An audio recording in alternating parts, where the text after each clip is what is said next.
I'm back for another segment of Pontiac Grand Am front suspension. So it's taken about a week to get to this point. I got the studs cleaned out of the exhaust manifold, which was extremely trying. One came out pretty clean because half of it snapped off inside, and I managed to get the other half out without having to booger up the threads too much. The other side was a blind hole, so that got drilled out and tapped. So got the studs, and once I get that put in, let me show you what's going on from there. So I've got my parts laid out. It's all started with the starter. Starter needed replaced, and one thing just led to another. I think they call that a creeping project. Other things that needed to be done anyway, but wow. So anyway, starter, and I took off the upper and lower control arm, all new bushings, lower ball joint. The upper ball joint here is still tight, like it's brand new. So I don't know. A new spring and spring cushions.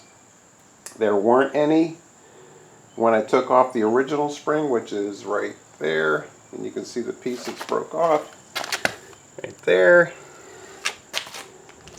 So got new spring cushions, a shock, get out of the shadow, and a sway bar link. So I'm going to start with the starter, get that hooked back up, and I'll continue on as the day seems fit. It's a beautiful day. It's a beautiful day out here today. So we'll I don't see any groundhogs. At least today anyway. So I'm going to go ahead and get started. I'm just going to kind of jump in as I get each project completed. I want to listen to the radio, but of course you can't have copyrighted music on. So I'll check in from time to time as I get through some of these projects. Alright, I got the... and turn you sideways here. Got the new starter in. Connected the battery. Now let's hear what she sounds like.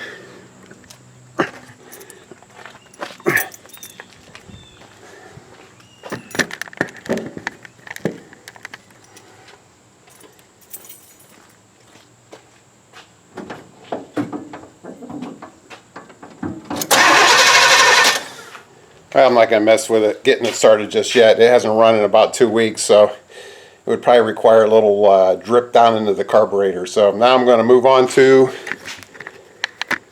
the upper control arm. And I did sandblast those. And yeah, I know they're shiny. They're not satin, but that's the paint I had, so I used it. I'm making a drivable car here, not a show car. So I'm going to start with the top. I'm going to have to loosen those. The shop to put them on, I think, tightened down the cross shaft, and I don't want to do that until I got a load on it. So this shouldn't take too long. Famous last words. Okay, we're getting down to just the last couple pieces here, and let me show you where I'm at.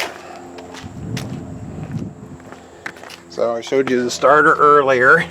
And I got the upper control arm in, and I just put the lower control arm in. I attached the spindle here, and now I'm getting ready to wrestle the spring in. So really, once I get done with that, I can put the end link on here, and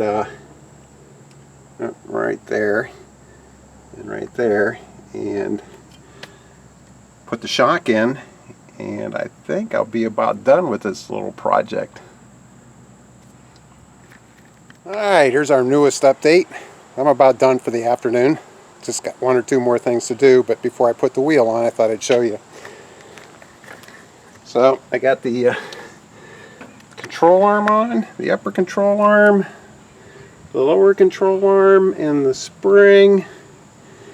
And now I gotta tighten these up right here and put the wheel on and take her for a little spin. I'll have to tighten those bolts up for the lower control arm too, but now I got the end link on for the sway bar. And I thought I'd share this with you too. So I got a kit from Moog. It came with the center cross shaft and the two ends. And in the kit, it comes with two different sizes for the bushings. I think one was like 1.3 inches and the other was 1.1 inch or something like that. Well, mine has two of the same at 1.3 inches. And I'll have to double check that. The size, not the fact they had two separate same bushings. So I called Moog's helpline and they told me, well, maybe somebody swapped out the control arm somewhere along the line. And I took it out, and I'd have to tell you, if that was the case, it happened 40 years ago, because I had to dig to get the cotter pins out, and it was pretty dirty in there. So, I mean, I guess it's possible. I haven't checked the other side yet, but when I do that side, I'm kind of curious. But if you have a Grand Am, 73, 74, 75, and have you done this, and have you experienced having the same size bushings or different bushings? I'd be curious to know. So put something down in the comments, send me an email, something like that. I'd be interested to know, because I called Moog and they were like, yeah, it's you. So, you know, what else are you going to do? I wasn't going to argue with them. So it's a 50-year-old car, right? But I'd be curious to hear what your experiences are.